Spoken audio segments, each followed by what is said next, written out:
성도 여러분 안녕하세요. 반갑습니다. 오늘 평소보다 더 꽉 찬 느낌이 드니까 뭔가 마음이 훨씬 더 이렇게 푸근하고 좋네요.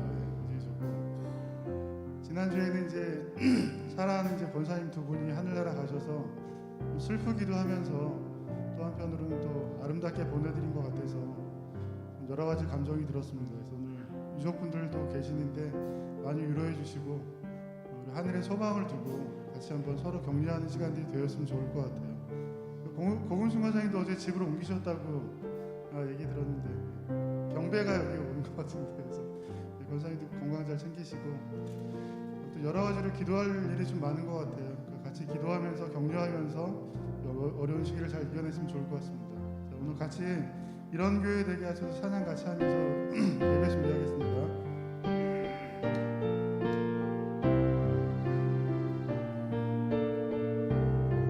진정한 예배가 숨쉬는 교회, 진정한 예배가 숨쉬는 교회, 주님이 주인 그 교회, 내 기도가 쌓이는 교회, 내 고래 사랑을 드리는 교회, 말씀이 살아 움직이는 교회, 성도의 사랑이 움직이는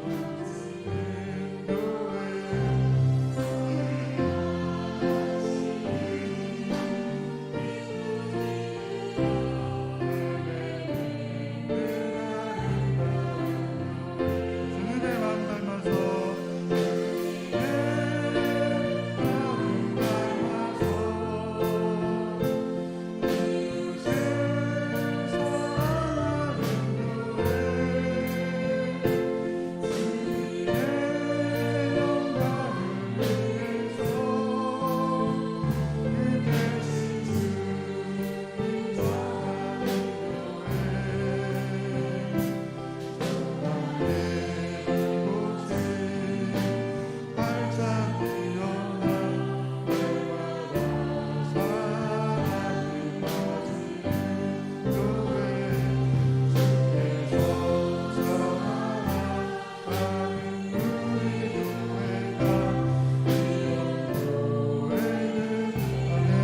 찾아갑시다. 진정한 예배가, 진정한 예배가 숨쉬는 교회,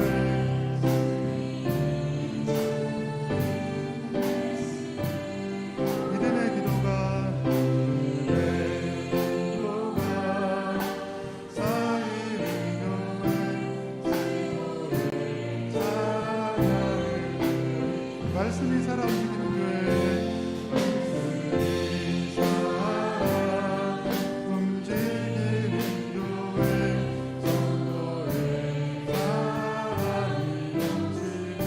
섬김과 음식이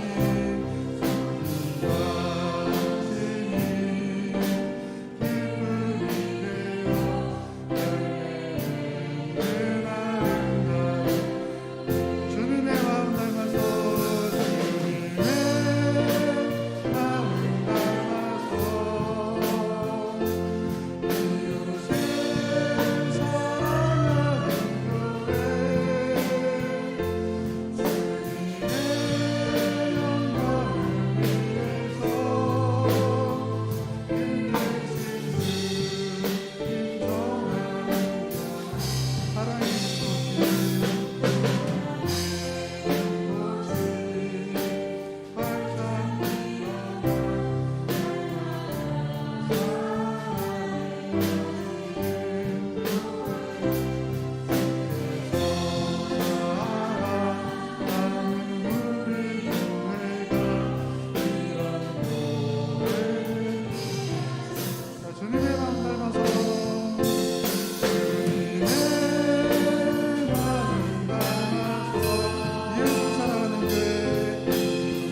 할렐루야. 예, 오늘 예배 가운데 우리 성도님들이 많이 오셔서 가득 차 보여서 너무도 감사합니다. 건강하게 또 잘 격주로 보다가 같이 만나게 돼서 아마 서로 또 기쁨이 배가 되는 줄 압니다. 오늘 예배 가운데서도 주님의 은혜가 또 주님의 복이 배가 되기를 바라겠습니다. 핸드폰 혹시 가지고 계신 핸드폰 진동이나 이런 걸로 좀 옮겨주시면 좋겠습니다. 예, 요즘 핸드폰이 울리는 경우가 종종 있어서 가능하면 그렇게 해주시면 감사하겠습니다. 이제 마음을 정돈하시고 하나님 앞에 오늘 거룩한 주일 11시 2부 예배를 드리고자 합니다. 다 함께 일어나셔서 찬양하심으로 주일 2부 예배를 하나님 앞에 드리겠습니다.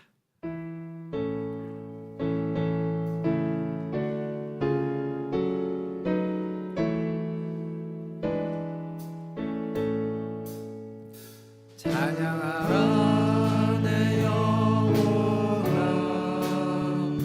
찬양하라 내 영혼아, 온 마음과 영혼하여 주 찬양하라. 경배하라 내 영혼아,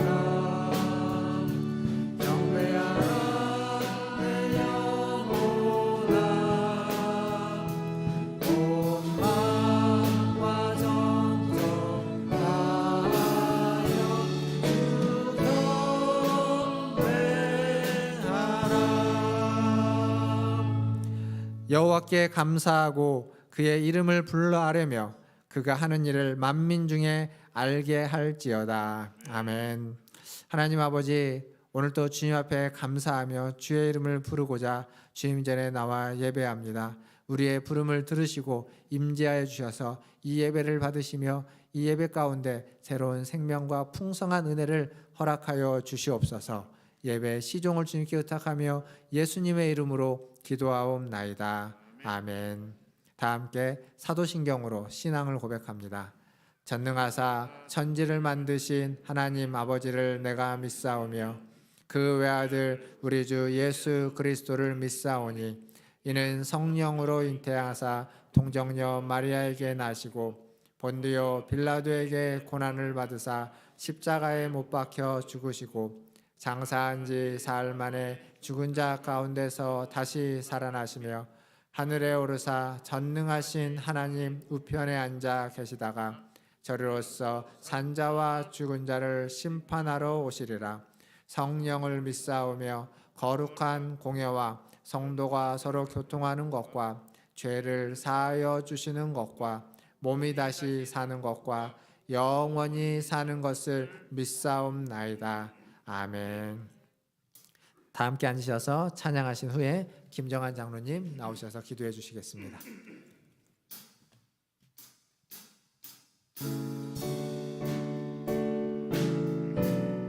큰 영화로우신 주 찬양합니다. 큰 영화로우신 주 이곳에 오셔서 이 모든 자들로 주 백성 삼으사 그 중에 항상 계시고 그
우리의 생명 되시며 소망 되신 하나님 아버지, 은혜를 감사합니다.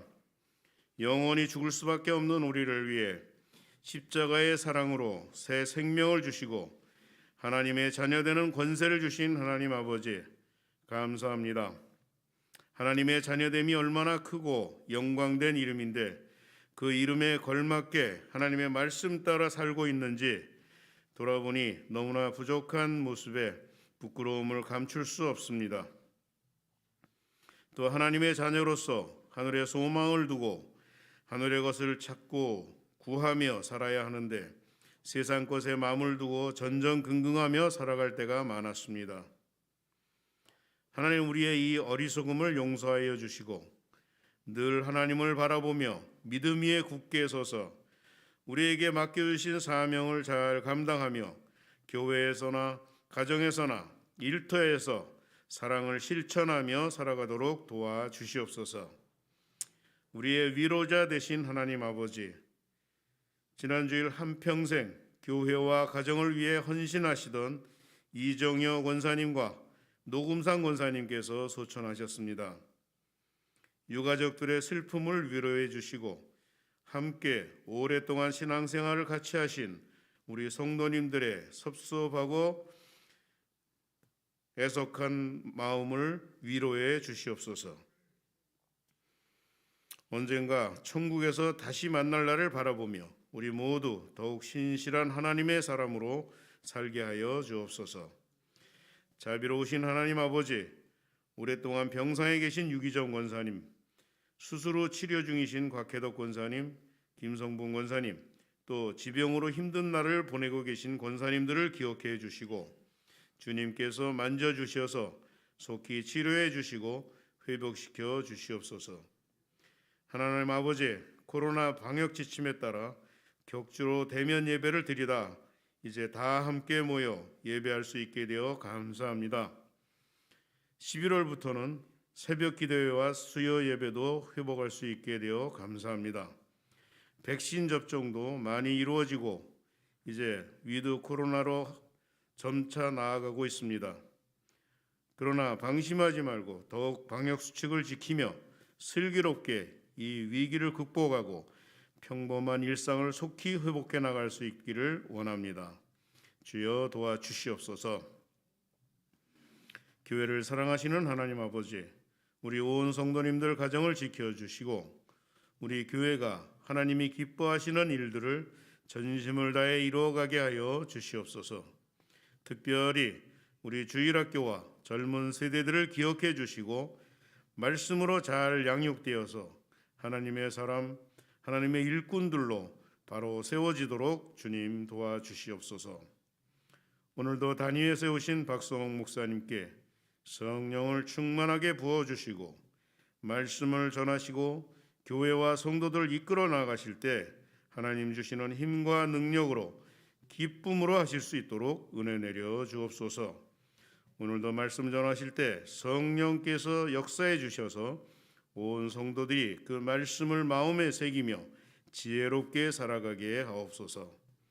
예배를 위해 헌신하는 모든 이들에게 힘 주시고 복 내려 주시옵소서. 감사드리며 우리의 소망 되시며 생명 되신 예수 그리스도의 이름으로 기도합니다. 아멘.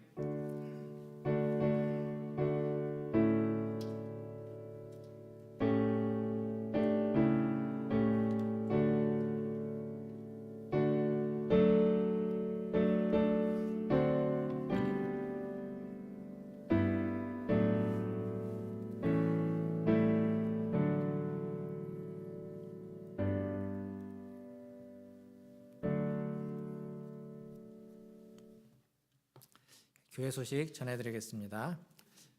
주일 예배에 다시 이렇게 한 자리에 모일 수 있어서 참 감사합니다. 지속될 수 있도록 계속 기도해 주시고 더불어서 오늘은 아마 원래 때문에 2부 예배에 더 많이 오셨을 텐데 1부하고 2부하고 좀 나눠질 수 있도록 1부에 오실 수 있는 가까이 계신 분들은 1부 예배에 좀 더 참여해 주시면 감사하겠습니다. 밀집도가 높은 것보다는 조금 이렇게 낮아지는 게 좋기 때문에 1부 예배를 좀 많이 와주시면 감사하겠습니다.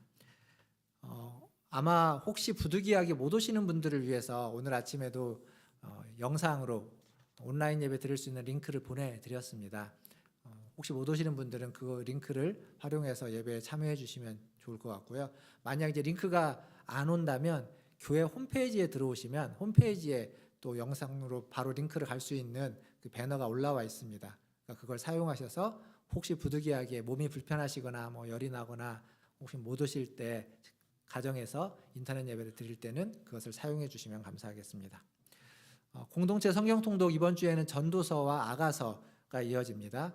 그렇게 잘 준비해 주시면 좋겠고요. 오늘 2부 예배 후에 기관 모임으로 모이겠습니다. 원래 마치신 후에 지난주에 광고 드렸는데 지금 밖에 있는 화분이 날씨가 갑자기 추워졌기 때문에 안으로 좀 들여놓으려고 합니다. 원래 마치시고 좀 도와주셔서 같이 안으로 화분들을 좀 들어놓고 정리하면 좋겠습니다. 그리고 광고에 있는 피택자 모임은 조금 전에 마쳤습니다. 교우동정입니다. 지난 주간에 우리 이종효 권사님 하나님 부르심을 받으셨고 또 우리 노금상 권사님 또 하나님께서 부르셔서 하나님 곁으로 가셨습니다. 장례는 잘 마쳤고요. 제가 이제 두 분 장례에 우리 이종효 권사님은 주일 저녁에 돌아가셨습니다. 주일 저녁에 집에서 소천하셨고 장로님 전화 받고 가서 얼굴 뵙고 임종 예배를 드렸고요. 그리고 노금상 권사님은 월요일 날 오전에 병원에 계셔서 가서 뵙지는 못하고 임종 바로 직전에 전화 통화로서 임종기도 하고 기도 마치시고 또 몇 분 후에 이렇게 주님의 부름을 받아서 갔습니다. 마지막 가는 길에 같이 기도할 수 있고 같이 예배 드릴 수 있어서 감사했고 또 우리 유족들 장례 치르느라고 또 수고하셨는데 예배 마치시고 많은 위로의 말씀 전해주시면 감사하겠습니다. 우리 이철 장로님께서 감사 나눔 카드를 하나 적어주셨는데 하나님의 은혜 가운데 천국에 가신 것 감사합니다. 목사님 임종 기도에 감사드리고 기도한 후에 바로 임종하신 것 은혜이며 성도님들의 기도와 염려에 무사히 장례를 마친 것 감사드립니다. 이렇게 또 나눠주셨습니다. 감사합니다. 더불어서 오늘 예배 마치시고 가실 때에는 우리 이종호 권사님 또 가정에서 떡을 준비해 주셨습니다. 무엇보다도 우리 서성남 권사님, 서성남 장로님께서 전화 주셔가지고 일 때문에 내려가셔야 돼서 그렇게 같이 참여 못했다고 말씀해 주셨고요. 예. 우리 서덕수 장로님도 이렇게 적어주셨네요. 하나님의 딸 장례를 은혜 가운데 마치게 하심을 감사드립니다. 이렇게 또 감사 나눔 해주셨습니다. 계속 이어서 예배 마치시고 떡이 뒤에 있는데 우리 하나님의 따님 장례 떡입니다.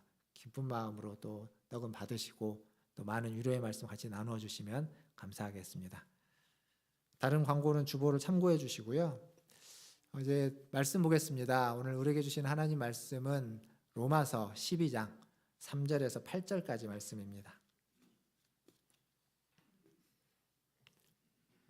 로마서 12장 3절에서 8절입니다. 다 찾으셨으면 저와 한 절씩 교독하도록 하겠습니다. 3절입니다. 제가 먼저 읽겠습니다. 내게 주신 은혜로 말미암아 너희 각 사람에게 말하노니 마땅히 생각할 그 이상의 생각을 품지 말고 오직 하나님께서 각 사람에게 나누어 주신 믿음의 분량대로 지혜롭게 생각하라. 우리가 한 몸에 많은 지체를 가졌으나 모든 지체가 같은 기능을 가진 것이 아니니 이와 같이 우리 많은 사람이 그리스도 안에서 한 몸이 되어 서로 지체가 되었느니라. 우리에게 주신 은혜대로 받은 은사가 각각 다르니 혹 예언이면 믿음의 분수대로, 혹 섬기는 일이면 섬기는 일로, 혹 가르치는 자면 가르치는 일로, 혹 위로하는 자면 위로하는 일로, 구제하는 자는 성실함으로, 다스리는 자는 부지런함으로, 긍휼을 베푸는 자는 즐거움으로 할 것이니라. 아멘. 우리 옆에 계신 분들 보시면서 인사하겠습니다. 사랑합니다. 축복합니다. 사랑합니다. 축복합니다. 제가 예전에도 한번 말씀드렸던 적이 있는 것 같은데 가나안 성도라고 들어보셨죠? 가나안 성도. 그 가나안이라는 글자를 이렇게 거꾸로 뒤집으면 안 나가가 됩니다. 안 나가. 그래서 어디를 안 나가냐면 교회를 안 나가는 성도입니다. 성도이긴 한데 교회를 안 나갑니다. 코로나 때문에 교회를 못 나오는 경우들이 우리가 좀 있긴 했지만 교회를 안 나가는 건 좀 다른 얘기죠. 근데 이 가나안 성도라는 이름으로 불려질 수 있는 성도들이 2013년도에 이렇게 조사를 해보고 파악을 해봤을 때 우리나라에 한 100만 명 정도 있었다고 합니다. 2013년도에. 2017년도에는 그게 한 200만 명 정도로 늘어났다라고 추측하고 있습니다. 지금은 얼마나 될까요? 지금 조사는 없습니다. 지금은 없어서 그냥 추측해 보건데 13년도에 100명, 17년도에 200만이면 지금 2021년도에는 못해도 300만 혹은 코로나 때문에 더 늘어났을까요? 굉장히 많은 수입니다. 엄청나게 많은 수입니다. 근데 그들이 지금 교회를 나가지 않는데 지금은 교회를 안 나가지만 그들이 원래부터 교회를 안 나갔느냐? 그렇지 않죠. 원래 나가다가 안 나간 성도들입니다. 근데 뭐 교회를 뭐 한 1, 2년 다니다가 안 나갔느냐? 그렇지 않습니다. 그 조사에 의하면 그들이 교회를 나간 횟수가 평균, 조사한 평균이 17년입니다. 그 얘기는 뭐냐면 다수의 분들이 20년 이상 신앙생활을 했다는 겁니다. 근데 신앙생활을 그들이 그냥 썬데이 크리스찬처럼 예배만 드리고 들락날락 했던 사람들이 아니라 아주 열심히 신앙생활을 했던 사람들로 알려지고 있습니다. 근데 왜 지금은 안 나가고 있을까요? 왜 지금은 교회를 안 나가고 성도라고 스스로를 생각하고 있을까요? 그들을 인터뷰하고 연구했던 조사에 의하면 그들이 안 나가는 이유를 이렇게 이야기합니다. 여러 가지 이유가 있는데 그중에 교회가 신앙 성숙에 별로 도움이 안 되어서 그리고 교회에서의 관계가 너무 불편해서라고 이야기합니다. 또 어떤 이유가 있냐면 신앙은 개인적인 것인데 개인적인 신앙인데 굳이 교회를 가야 될 이유를 못 찾아서 열심히 신앙생활을 해봤는데 신앙은 개인적인 건데 교회에서 신앙생활을 할 이유를 못 찾겠다라고 해서 교회를 안 나가기 시작했다는 겁니다. 그리고 교회가 다양한 신앙관, 다양한 신앙의 모습을 인정하지 않고 그냥 획일적이고 그리고 너무 전통적인 것에 얽매여 있어서 교회를 안 나가기 시작했다는 얘기입니다. 이 얘기를 좀 종합해 보면 이런 겁니다. 그들이 교회를 안 나가는 이유는 신앙은 지극히 개인적이어서 굳이 교회가 필요 없고 교회가 도움도 안 되고 그리고 교회가 너무 경직되어 있어서 유연하지 못하기 때문에 다양한 것들을 수용해내지 못하기 때문에 더 이상 교회를 안 나간다. 그리고 나 혼자 신앙생활을 한다. 이렇게 말하고 있는 겁니다. 근데 이 얘기에 우리가 좀 주목할 부분이 있습니다. 뭘 주목할 부분이 있냐면 이분들이 신앙생활을 오래 했습니다. 여러분들보다는 좀 그렇게 오래 하지 못했을지 몰라도 20여 년이면 굉장히 오래 신앙생활을 한 겁니다. 근데 오랫동안 신앙생활을 했는데 여전히 이들은 신앙은 개인적인 것이다 라고 생각하고 있다는 겁니다. 여러분도 그렇게 생각하십니까? 신앙은 개인적인 건가요? 예, 신앙은 개인적인 면이 있습니다. 분명히. 근데 그게 신앙의 한 부분입니다. 신앙은 개인적인 것일 뿐만 아니라 신앙은 반드시 공동체적이어야만 합니다. 하나님은 우리를 예수 믿는 자로 하나님의 백성으로 불러서 혼자 신앙생활을 하도록 부른 것이 아니라 같이 교회를 이루고 공동체를 이루도록 우리를 부르셨습니다. 그래서 함께 신앙생활을 하는 것이 해야만 신앙이 온전해집니다. 혼자 신앙생활을 하는 건 반쪽짜리 신앙입니다. 그 은혜는 반쪽짜리일 수밖에 없습니다. 그러니까 지금 이 가나안 성도들은 그들의 말이 틀린 말이 아니지만 그들의 그 신앙은 반쪽짜리일 수밖에 없는 겁니다. 함께 신앙생활을 할 때 그때 우리의 신앙은 온전해질 수 있다는 거죠. 그러니까 이들이 그걸 놓친 겁니다.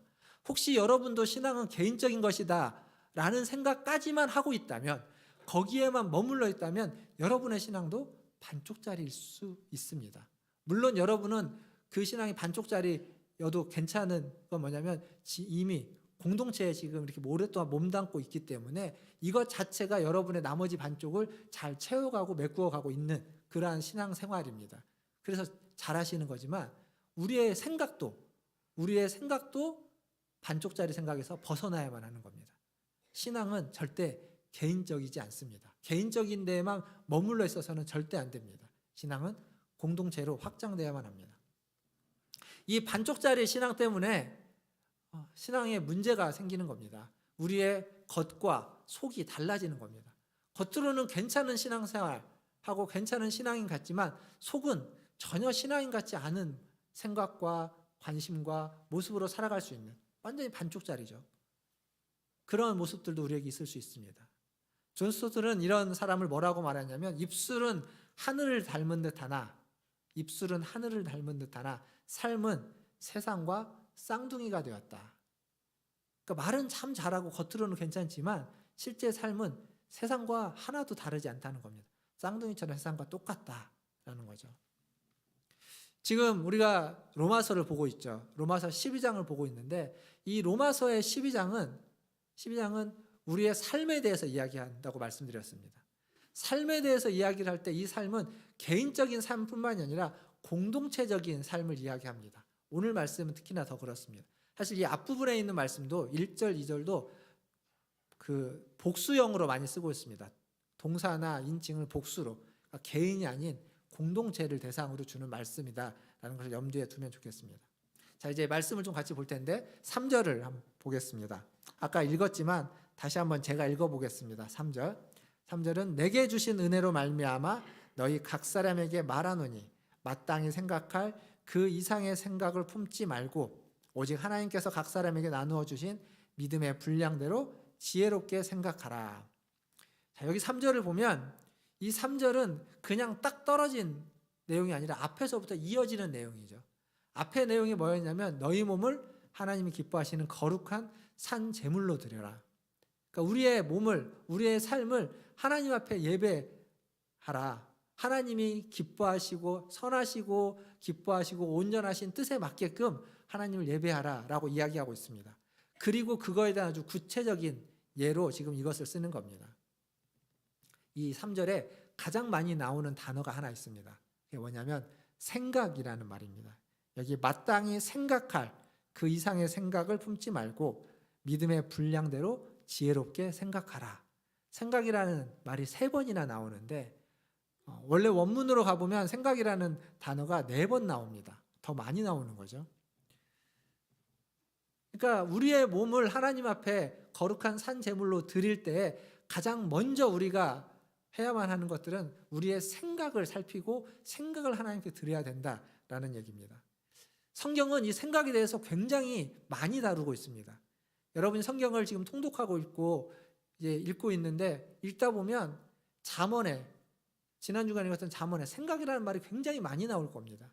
성경 곳곳에 생각이라는 단어가 참 많이 나오는데 잠언 23장 7절에 가보면 이런 말씀이 있습니다. 대저 그 마음의 생각이 어떠하면 그 위인도 그러한즉.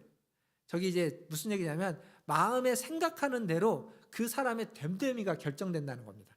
그 위인이라고 되어 있는 이 말이 그 세번역 성경에는 됨됨이라고 되어 있는데 마음의 생각에 따라서 그 사람의 됨됨이가 결정된다는 겁니다. 이게 성경에서 이야기해 주고 있습니다.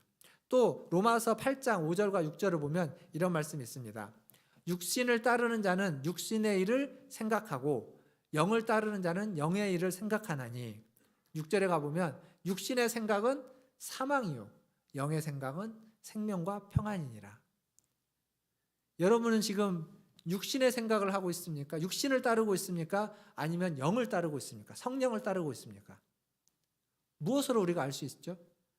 내가 육신을 따라 이 자리에 왔는지 내가 성령을 따라 이 자리에 왔는지 무엇으로 우리가 확인할 수 있겠습니까? 나 자신에 대해서. 다른 사람은 몰라도. 그럼 어떻게 확인할 수 있냐면 내가 무슨 생각을 가지고 있느냐를 보면 알 수 있습니다. 내 생각이 여기 있는 말씀처럼 생명과 평안으로 가득 차 있고 생명과 평안의 생각들을 계속 추구하고 있다면 우리는 성령을 따르고 있는 삶을 살아갑니다. 반대로 내 생각이 사망으로 차 있고 어둠으로 차 있고 그런 부정적인 것들로 가득 차고 있다면 그렇다면 우리는 육신을 따르고 있는 삶을 살아가고 있는 겁니다. 스스로 자기를 보십시오. 내 생각은 무엇으로 가득 차고 있는지, 나는 무슨 생각을 하고 있는지, 내가 주로 하고 있는 생각은 어떤 것들인지 그거에 따라서 우리는 성령을 따르고 있는 것과 육신을 따르고 있는 것을 스스로 확인할 수 있습니다. 혹여라도 아직 육신을 따르고 있는 분이 있다면 그 생각들을 다 내려놓으시고 여기 있는 말씀처럼 생명과 평안의 생각으로 여러분의 심령을 채우시기를 주님의 이름으로 축원드립니다. 특별히 오늘 말씀의 3절에서 마땅히 생각할 그 이상의 생각을 하지 말라라고 말씀하고 있습니다. 한마디로 이건 뭐냐면 교만하지 말라는 겁니다. 마땅히 생각해야 될 게 있습니다. 근데 그것을 넘어서는 생각, 그 교만함이 결국 우리의 신앙을 망가뜨리기도 하지만 교회를, 공동체를 제대로 세우지 못하게 하는 겁니다. 교만함은 무엇입니까? 내가 다른 사람보다 더 높다라는 겁니다. 다른 사람보다 더 높은 위치에서 그 사람을 판단하고 평가하고 정죄하게 됩니다. 그 높아지면 어디까지 이르냐면 하나님과도 똑같은 높이로, 하나님만큼 하나님의 위치까지 높아지려고 하는 겁니다. 창세기 3장에 가보면 뱀이 하와를 유혹하죠. 3장 5절에 뱀이 어떻게 하와를 유혹하냐면 너희가 그것을 먹는 날에는, 선악을 알게 하는 나무의 열매죠. 너희가 그것을 먹는 날에는 너희 눈이 밝아져 하나님과 같이 되어 선악을 알 줄 하나님이 아심이라. 너희가 이 열매를 먹으면 너희가 하나님처럼 높아질 것을 하나님이 알기 때문에 먹지 말라고, 자기 혼자 높아지려고 먹지 말라고 너희한테 명령한 것이다. 이렇게 속이는 겁니다. 유혹하는 겁니다. 그걸 듣고 하와는 정말 그런가? 라고 생각하면서 먹게 되는 거죠. 그러니까 이 교만함이 이 원죄의 근본에 있는 겁니다. 피조물인 우리가 조물주인, 창조주인 하나님의 위치에 가고 싶어하는 유혹, 욕망, 그게 교만함입니다. 그러니까 내가 높아져 가는 거죠. 그러다 보니까 나 외에 다른 사람들은 다 열등하고 하등한 존재로, 판단하고 평가하고 정죄하는 존재로 전락시켜 버리는 겁니다. 나는 모든 걸 다 알고 있다. 모든 상황을 다 꿰뚫고 있고 모든 사람이 왜 저 사람은 저렇게 하는지 나는 잘 알고 있다 라고 쉽게 생각해 버리게 되는 거죠. 그런 교만함이 나의 신앙을 망가뜨릴 뿐만 아니라 공동체를 건강하지 못하게 망가뜨리는 것이라는 것을 우리는 잊지 말아야 됩니다. 제가 우리 문화촌제일교회 부임한 지 이제 조금 더 있으면 만 4년이 됩니다. 만 4년. 근데 그 중에 2년 가까이 시간이 코로나여서 안타깝지만, 제가 이제 저희 교회 오고 노예를 가서 목사님들과 이제 이야기를 하고 노예도 참석하고 뭐 다른 모임에도 가보면 목사님들이 이야기를 하는데 이 당회 얘기를 가끔 합니다. 근데 참 힘들다는 얘기들을 목사님들이 하십니다. 그러면서 저한테도 묻습니다. 문화촌제일교회도 힘들지 않냐고. 제가 뭐라고 대답할까요? 힘들어 죽겠습니다. 이렇게 대답을 할까요? 저는 저희 장로님들이 힘들었던 적이 한 번도 없습니다. 보통 교회는 당회를 한 달에 한 번 정도 하시거나 뭐 혹은 이제 분기별로 하시거나 뭐 필요에 따라서 하는데 저희는 거의 매주 당회를 한다고 생각하면 됩니다. 일부 예배를 마치고 잠깐 경건회를 합니다. 짧으면 10분, 15분, 길면 뭐 20분, 30분 정도. 근데 그 시간 동안 뭐 거의 그 준 당회 수준입니다. 아주 당회에서 좀 많이 논의할 게 아니면 간단한 것들은 그 시간에 결정을 하고 이제 당회도 추인하고 그렇게 하기 때문에.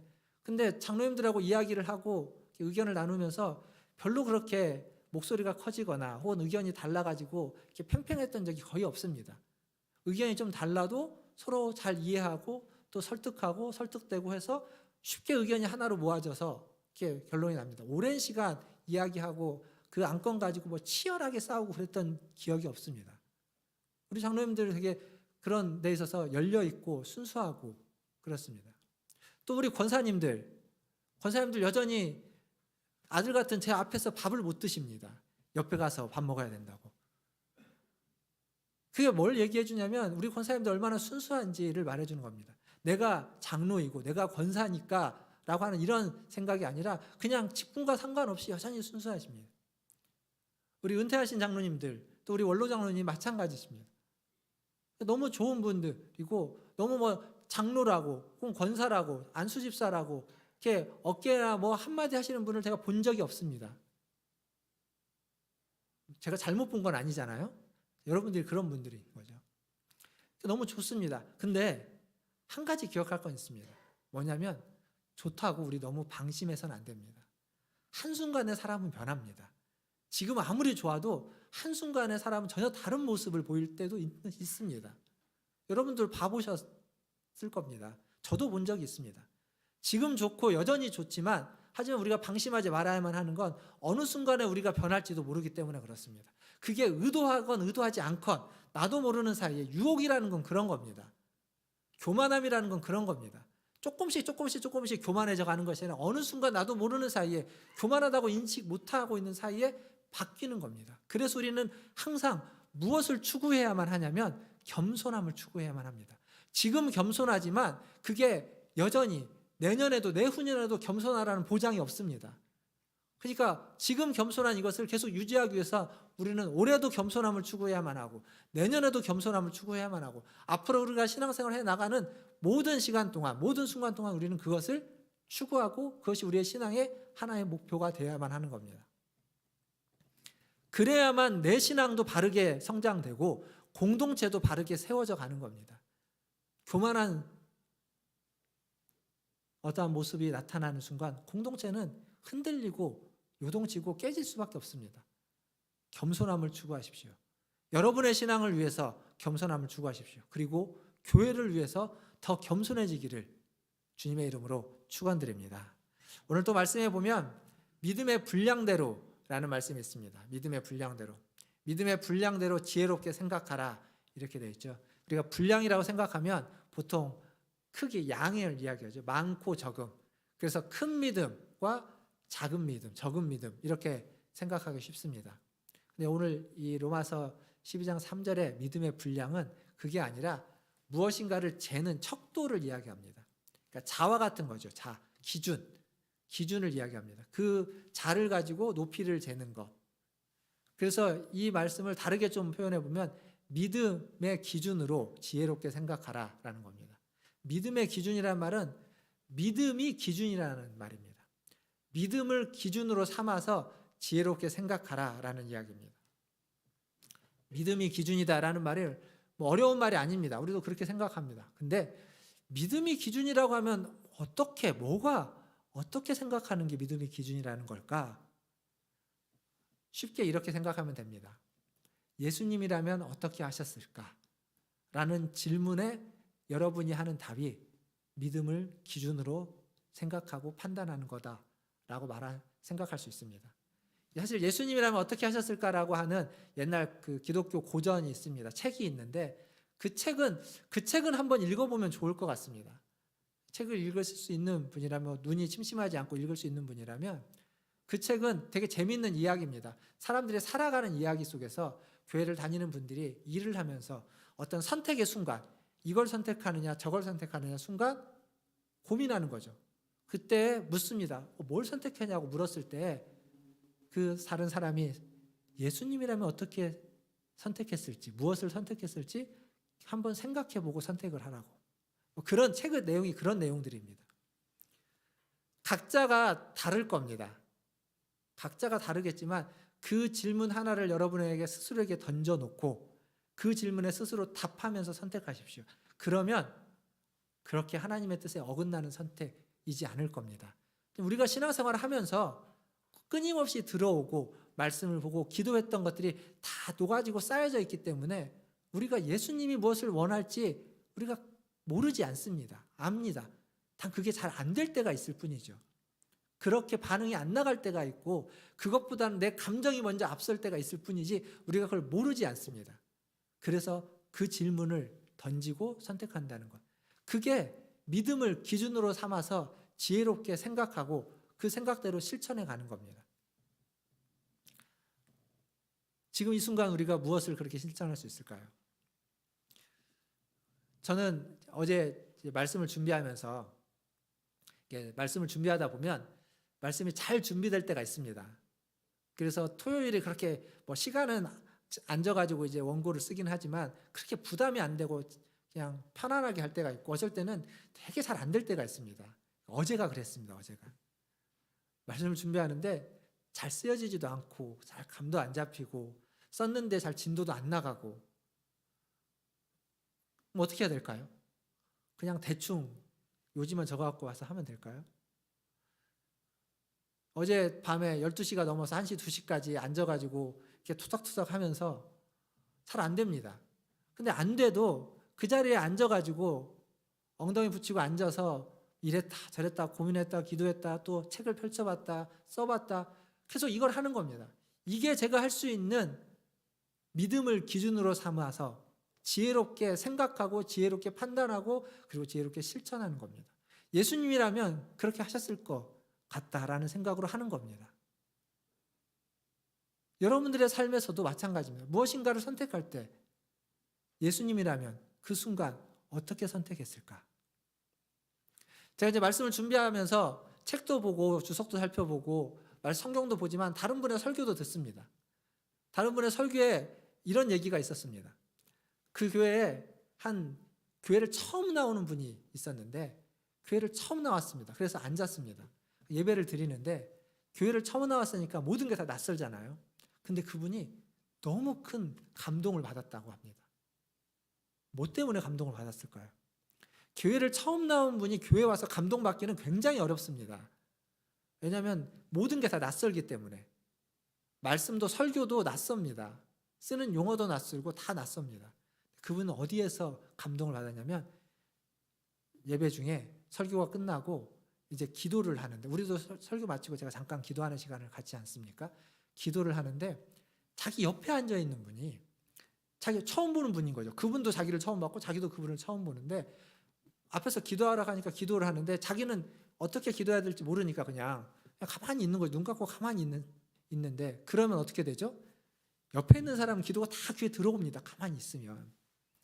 그 옆에 생면부지에 처음 보는 사람이 정말 눈물을 그렇게 간절히 자기를 위해서 기도하더라는 겁니다. 자기 이름도 모르고 아무것도 모르는데 옆에 앉아있는 자기를 위해서 그렇게 간절히 기도하는 걸 들으면서 그게 너무 감동이 됐다고. 그게 믿음을 기준으로 삼고 생각하고 실천하는 겁니다. 별것 아니지 않습니까? 여러분 다 그렇게 하실 수 있잖아요. 다 우리 그렇게 할 수 있습니다. 내 옆에 있는 분들을 위해서 우리는 정말 간절히 기도할 수 있습니다. 근데 그렇게 잘 안 합니다. 몰라서 안 하는 게 아니라 다 할 수 있고 능력이 다 있지만 우리가 그런 기회가 잘 없습니다. 그게 잘 안 되는 겁니다.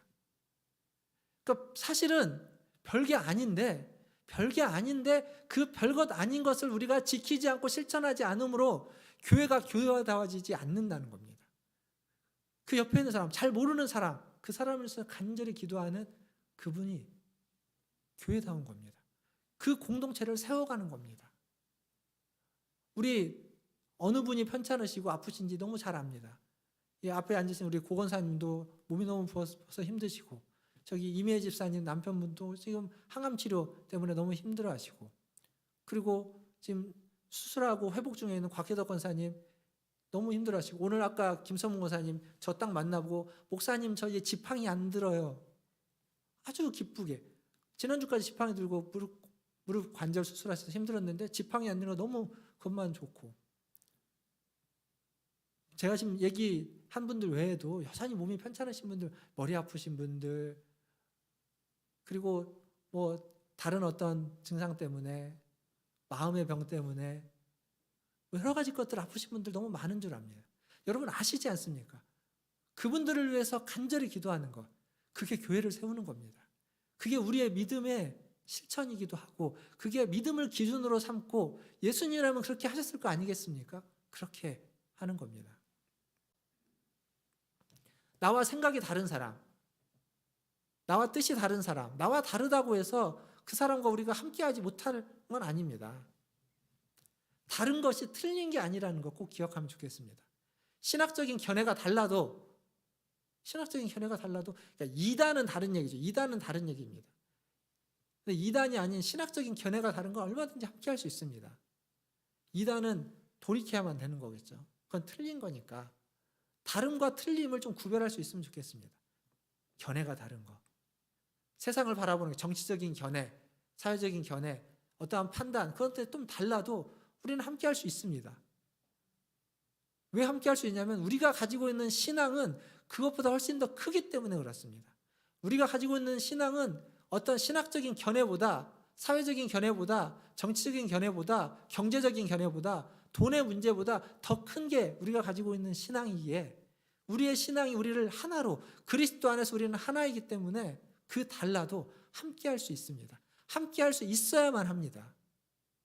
나랑 다른 견해가 있다, 나 저 사람하고 얼굴도 보기 싫어. 그건 신앙이 그것보다 못하다는 겁니다. 신앙이 그것보다 더 위에 있어야 되는 거죠. 신앙이 그것보다 더 커야 되는 겁니다. 신앙이 그것보다 더 가치 있어야 되는 겁니다. 우리의 생명까지도 걸고 있는 신앙인데 그것보다 더 가치 있는 게 뭐가 있겠습니까? 바울은요, 이 로마서를 쓰면서 어떤 그림을 그렸을까요?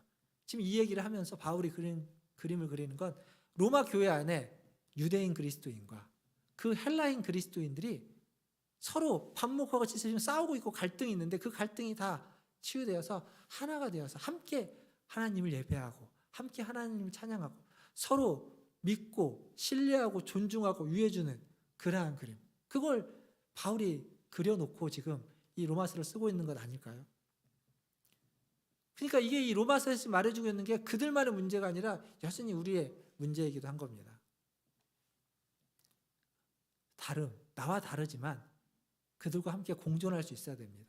그러기 위해서는 내가 맞다고 생각하는 것도 잠시 유보하고 내려놓을 수 있고 그냥 있는 그대로 다른 사람을 받아줄 수 있고 나와 다르지만 그래도 웃어줄 수 있고 수용해줄 수 있는 그러한 넉넉함, 그러한 여유로움, 그러한 넓은 가슴, 그게 우리에게 필요한 겁니다. 그것을 위해서 성경은 뭘 기록하냐면 성령의 은사를 이 뒤에 이어서 이야기합니다. 오늘 우리가 읽었던 본문 6절부터 8절까지 7가지 성령의 은사가 나옵니다. 근데 이 은사들이 바로 그렇게 우리가 다른 이들과 함께하기 위해서, 다른 이들과 함께 공존하기 위해서 필요한 것들을 이야기합니다. 성령의 은사는 이 외에도 많이 있지만 7가지 것만 여기에 기록하고 있습니다. 간단하게 지금 7가지를 그냥 하나씩 살펴보면 첫 번째 적고 있는 6절에 나와 있는 은사는 뭐냐면 예언의 은사입니다. 예언의 은사. 예언은 미래의 일을 맞추는 게 아닙니다. 성경에서의 예언은 미래의 일을 이렇게 무슨 점치듯이 맞추는 것이 아니라 현재의 일에 주목하는 겁니다.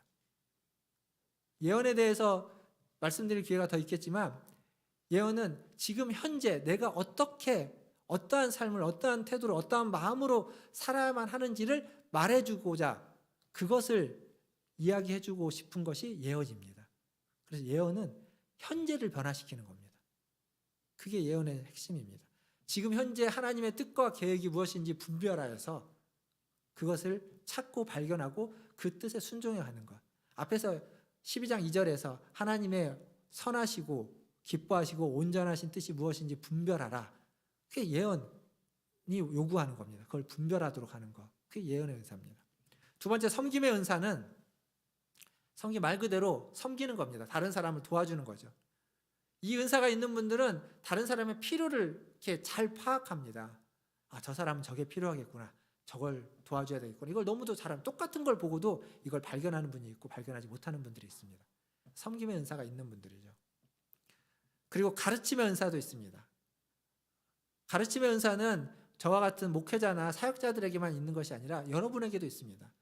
말씀을 읽고 말씀에 은혜 받은 것들을 다른 사람에게 잘 설명해 주는 분들이 있습니다. 예수는 그렇게 믿는 게 아니다고 하면서 또 잘 이해하고 설명해 주는 분들, 그분의 얘기를 듣고 있으면 고개가 끄덕이는 분들이 있습니다. 어쩌면 성도님들의 이 가르침이 목회자의 가르침보다 훨씬 더 공감되고 훨씬 더 와닿을 때가 있을 겁니다. 제가 그것을 어디서 알 수 있냐면 아까 1부 때는 얘기를 안 했지만 그 신현숙 전도사님이 설교할 때 저는 그 설교를 들을 때마다 가끔 이렇게 은혜가 되고 감동될 때가 있습니다. 그건 뭐냐면 그가 집사로 오랫동안 있으면서 그 집사로서 그냥 성도로서 신앙생활을 하면서 겪고 있던 문제들, 어려운 것들, 그때 그것들을 그냥 그대로 이야기합니다. 그러면 여러분들이 살면서 겪고 경험했던 것과 훨씬 더 이렇게 부딪힘이 더 있는 거죠. 그게 느껴집니다. 저에게는 없는 겁니다. 저는 목회자로서 저도 20대 때는 목회자이지는 않았죠. 30대부터 목회자였던 것 같은데 그렇게 집사로서 있었던 적, 청년으로서 있었던 적은 있지만 청년부 대학부를 오랫동안 있었기 때문에 있었던 적은 있지만 집사로서 있었던 적이 없어서 여러분들의 삶의 여정을 잘 모릅니다. 안다고 해도 간접적으로 알게 되겠죠. 그래서 가르침의 은사가 여러분에게 있으면 그 은사는 훨씬 더 많은 사람들에게 영향을 줄 수 있는 은사가 됩니다. 네 번째로 위로의 은사, 다른 사람을 격려하고 권면하고 위로하는 것. 그 사람과 함께 있으면 마음이 편해지고 힘이 나는 사람이 있습니다. 위로의 은사가 있는 겁니다. 그리고 구제의 은사도 있습니다. 나누는 거죠. 순수한 마음으로 나누는 겁니다. 많이 없지만 조금밖에 있지 않지만 그 조금 있는 것을 나누는 사람들 있습니다. 그리고 다스리는 은사가 있습니다. 지도력이라고 할 수 있죠. 공동체를 이끌고 공동체를 바른 방향으로 나아가도록 인도하는 은사, 행정이나 여러 가지 것들이 있습니다. 그리고 마지막에 일곱째는 긍휼의 은사 있습니다. 다른 사람에게 베푸는 거죠. 기쁜 마음으로 베푸는 은사들입니다. 이 7가지 은사가 있는데 이 중에 보면 긍휼, 그리고 위로, 나눔, 섬김 이런 것들은요 되게 비슷합니다. 조금씩 다르긴 하지만 내가 있는 것, 혹은 내게 적게 있어도, 혹은 내가 하나님 주신 은사로 다른 사람들을 섬기고 위로하고 격려하고 도와주는 은사들입니다. 이 베품과 섬김에 관련된 은사들, 근데 이게 이 로마서가 쓰여지고 있는 그 옛날 당시에는 굉장히 희소성이 높았습니다.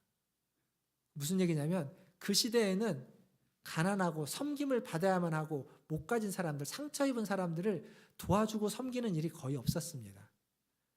힘이 없고 약한 사람들, 나보다 못한 사람들 것을 빼앗아 가는 문화였지, 그들의 것을 빼앗아서 내가 누리고 그들을 내치는 문화였지, 상처받은 사람들, 연약한 사람들을 도와주고 섬긴다? 이건 근대에 들어와서 있는 개념입니다. 고대에는 그런 개념이 없습니다. 약육강식입니다. 로마 시대 마찬가지입니다. 그들을 도와준다는 일은 없었습니다. 근데 그 일을 누가 했냐? 성도들이 했습니다. 크리스찬들이. 하나님 지금 그런 은사를 주어서, 그래서 그 공동체가 무너져가고 있고 소외되어 있는 그 공동체를 살려가는 겁니다. 회복시켜가는 겁니다. 그 기독교 역사에 보면, 로마 시대 역사를 보면 이 역사가들이 뭘 기록하냐면 기독교가 4세기에 공인될 수 있었던 여러 가지 이유 중에 하나를 이 구제라고 말합니다. 이 구제.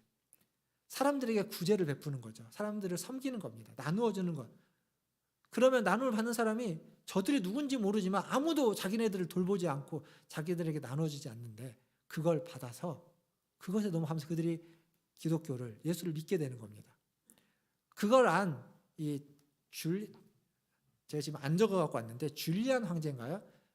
AD 250년인가에 줄리안 황제가 그걸 보고 그걸 알고 이 로마의 종교인들에게 서신을 보냅니다. 너희는 뭐 하고 있느냐? 가난한 사람들 좀 도와라 라고 보냅니다. 근데 그들이 안 돕습니다. 안 도와서 줄리안 황제가 뭘 하냐면 황실의 그 금고를, 그 곡간을 열어가지고 가난한 사람들을 구제해 줍니다. 그런 프로그램을 진행을 해요. 그런 일을 합니다. 근데 어떻게 됐냐면 결과는 실패했습니다. 많은 돈을 써서 가난한 사람들을 구제해 주려고 했는데 그게 실패했습니다. 왜 그랬냐면 그들에게는 없는 게 있는 겁니다. 구제를 하는데 이게 마음에 우러나서 하는 게 아니잖아요. 어쩔 수 없이 하는 거죠. 그러니까 아무도 그거에 감동되지 않습니다. 아무리 많은 돈을 갖다 줘도 마음에 감동이 없는 겁니다. 그러나 크리스찬은 가진 게 없지만, 적지만 그들은 그 구제에 사랑을 담아서 하는 겁니다. 다른 겁니다. 지금도, 그때나 지금도 마찬가지입니다. 이전보다 훨씬 많은 부분에 있어서 가난한 사람들을 돌보고 섬기고 구제하는 일들이 여전히 많지만, 하지만 여전히 필요한 분들이 많이 있습니다. 여러분들이 구제헌금을 하시죠. 장학헌금도 하십니다. 이런 것들이 우리 교회 안에 있는 분들을 구제하고 교회 안에 있는 아이들에게 장학금을 주는 데도 쓰여져야 되겠지만 교회 밖에 있는 사람들에게도 돕고 장학금을 주는 데 쓰여져야만 합니다. 그리고 지금 저희는 그렇게 하고 있죠. 교회 안에도 하지만 교회 밖에 구제금도 복지위원회를 통해서 전달하고 있고, 그리고 장학헌금도 이 앞에 있는 간호대 학생들 많은 금액은 아니지만 전달했고, 그리고 지금도 또 2명의 친구들을 또 선정해 달라고 이렇게 공문을 보내놨습니다. 여러분들이 주시는 헌금을 가지고, 그렇게 귀한 헌금을 가지고 귀하게 쓰는 겁니다. 그 친구들 몇 명, 우리 이제 헌금 받는 친구들 교회 인사하러 왔을 때 보면 집에서 학교까지 편도 2시간씩 왔다 갔다 합니다. 하루에 왔다 갔다 하는 것만 4시간을 걸쳐서 왔다 갔다 하면서 공부하고 있습니다. 많은 도움은 아니지만 격려해 주는 거죠.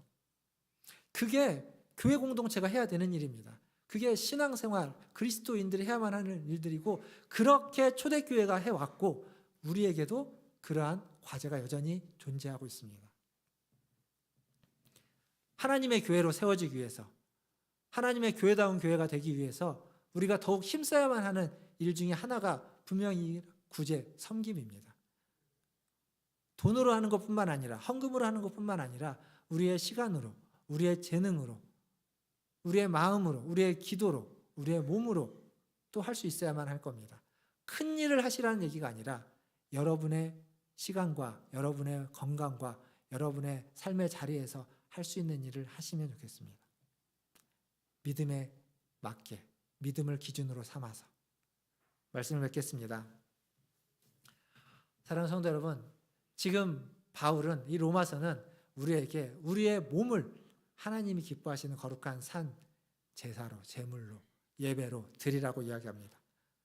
믿음을 기준으로 삼고 모든 일에 예수님이라면 어떻게 하셨을까라는 질문을 하면서 여러분이 결정하신다면, 판단하시고 생각하시고 실천하신다면, 그렇다면 그게 바로 하나님 앞에 여러분의 몸을, 여러분의 모든 것들을 드려지는, 하나님이 기뻐 받으시는 예배가 될 줄 믿습니다. 그리고 그것이 개인에게만 머물러 있으면 안 되고, 우리 공동체가, 우리 교회 또한 그렇게 더 아름답게 세워져 가기 위해서 나눔과 섬김, 구제에 더 힘쓸 수 있도록 여러분들이 더 기도해 주시고 힘써 주시고, 또 교회 공동체 서로를 위해서 더 격려해 주시고 위로해 주시고 섬겨 주시고 기도해 주시기를 주님의 이름으로 축원드립니다. 우리의 신앙은 개인에게서 머물러 있지 않고 더 확장되어야만 하는 줄 믿습니다. 그렇게 여러분에게 주신 은사를 사용하시는 저와 여러분 되기를 주님의 이름으로 축원드립니다. 기도하겠습니다. 시간 기도하실 때 말씀을 기억하면서 기도하면 좋겠습니다. 많은 얘기를 했지만 우리의 신앙이 개인에게서 머물러 있지 않고 공동체로 확장되기 위해서 서로가 서로를 위하고 서로가 서로를 세워주고 서로가 서로를 믿어주고 신뢰해주고 존중해지기를 바랍니다. 그리고 믿음을 기준으로 삼고 예수님이라면 어떻게 했을까를 항상 생각하며 실천하는 나 자신이 되게 해달라고, 감정과 세상의 유혹에 휘둘리지 않는 우리가 되게 해달라고 우리 같이 한 목소리로 기도하며 나가겠습니다. 기도하겠습니다. 하나님, 이 시간 하나님 앞에 기도하게 하시니 감사합니다. 하나님, 우리의 믿음이, 하나님 우리의 아버지 하나님 신앙이 우리 개인에게 나 자신만을 위한 데 머물러 있지 않게 하여 주시고, 하나님 우리 공동체를 위하게 주시옵소서. 하나님, 먼저는 아버지 하나님 주님 주신 은혜를 받고 그 은혜에 감동하고 감격하게 해주시고, 그 감격과 그 감동을 아버지 하나님 흘려보내주고 나눠 보내줄 수 있는 우리 식구들이 다 되게 주님 도와주시옵소서. 예수님이라면 어떻게 하셨을지, 주님 예수님이라면 하나님 그 순간 무엇을 선택하고 무슨 하고 아버지 어떤 판단을 내렸을지를 아버지 하나님 더 생각해 볼 수 있는 우리의 성도들 되게 하여 주시옵소서. 하나님 아버지, 그리하여서 믿음을 모든 것의 기준으로 삼아서 하나님 이 세상을 살아갈 수 있도록 주님 도와주옵소서. 하나님, 우리는 하나님, 그리하여서 때로는 잘못 선택하고 판단하는 가 있겠으나 그러나 주님이 우리에 계시고 주님 우리를 도우시기에 하나님 다시 제자리로 돌아올 수 있는 은혜가 있는 줄 믿습니다. 아버지 하나님 주옵소서.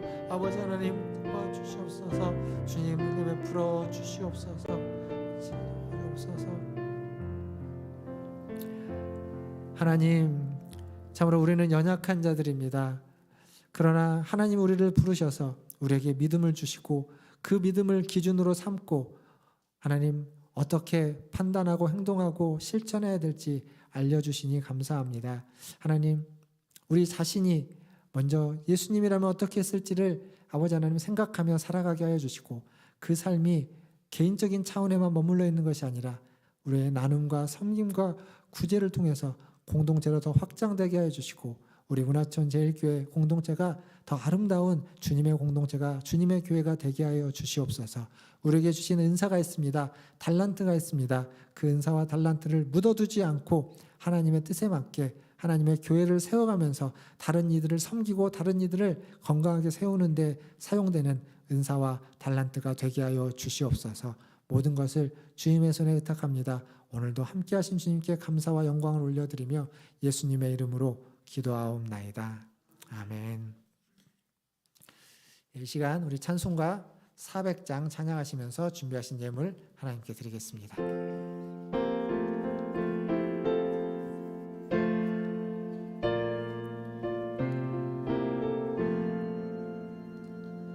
험한 시험 물속에서 나를 건져주시고 노한 풍랑 지나도록 나를 숨겨주소서. 주여 나를 돌보시사 너를 도와주시고 험한 풍랑 지나도록 나를 숨겨주소서.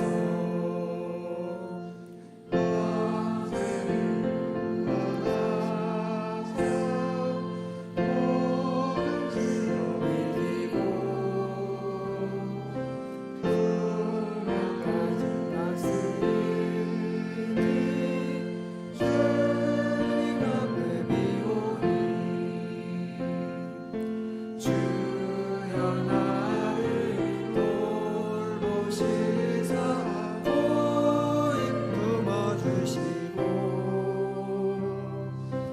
험한 풍랑 지나도록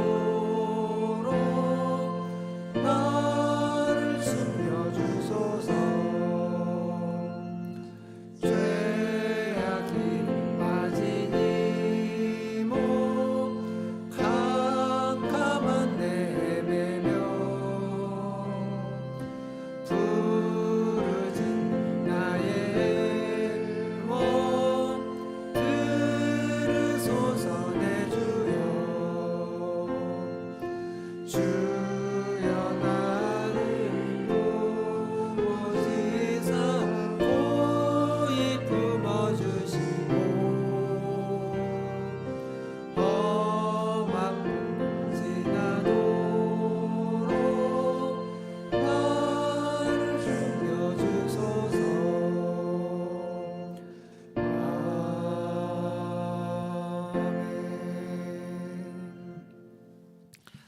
하나님, 험한 풍파가 우리에게 닥쳐올지라도 하나님 그것이 지나기까지 우리를 돌보아 주시고 우리를 품어주시고 우리를 붙잡아 주시옵소서. 이겨낼 수 있게 하여 주시고 견뎌낼 수 있게 하여 주시고 하나님 그리하여서 하나님과 항상 함께하며 하나님이 원하시는 삶을 살아갈 수 있도록 하나님이 기뻐하시는 삶을 살아가며 하나님이 기뻐하시는 공동체를 세워가는데 하나님 우리의 부족한 믿음이 쓰여질 수 있도록 우리 모든 성도들을 인도하여 주시옵소서. 오늘 또 주님 앞에 나올 때 빈손으로 오지 않고 주님이 주신 물질 중 일부를 구별하여 주님께 드리게 하시니 감사합니다. 하나님 이 물질이 쓰이는 곳마다 하나님의 뜻이 하나님의 나라가 나타나게 하여 주시되 하나님 모든 것이 믿음을 기준으로 삼아 아버지 하나님 이루어지는 역사가 있게 하여 주시옵소서. 하나님 또한 이 예물을 드린 손길이 함께 해주시고 그의 인생길 그의 삶의 여정 속에서도 하나님이 항상 함께 하여 주시옵소서. 그래서 그의 믿음이 아버지 하나님 앞에 온전히 드려지는 믿음 되게 하여 주시고 믿음을 기준으로 삼아 그의 삶을 만들어가고 세워져가고 아버지 하나님 사라져가게 하여 주시되 하나님 개인적인 차원에만 머물러 있지 않고 그가 속한 가정, 그가 속한 직장, 그가 속한 사회 또 우리가 함께하는 우리 교회 모든 공동체가 더욱 온전해져가며 건강해져가며 풍성해져가는데 그의 믿음이 신앙이 사용되어지고 확장되어져 갈 수 있도록 은혜 베풀어 주시옵소서. 하는 모든 일마다 풍성케 하시고 평안케 해주실 줄 믿고 감사를 드리며 지금은 우리를 죄에서 구원하여 주신 우리 구주 예수 그리스도의 은혜와 하나님 아버지의 크고 무한하신 사랑하심과 성령 하나님의 위로 교통 충만케 하심이 오늘 주님 앞에 나와 고개 숙여 예배하며 믿음을 기준으로 삼아 살아가고 하나님이 기뻐하시고 즐거워하시고 하나님이 좋아하시는 삶을 예배로 드리며 공동체를 세워가기를 기도하고 다짐하는 우리 문화순례교회 모든 성도들 위해와 그들의 자녀손들과 가정과 직장 위에 주의 복음을 들고 사역하는 선교사님들과 사역자들 위해 코로나를 퇴치하기 위해서 애쓰는 전 세계의 모든 관계자들 위해 이제로부터 영원토록 함께 있을지어다. 아멘.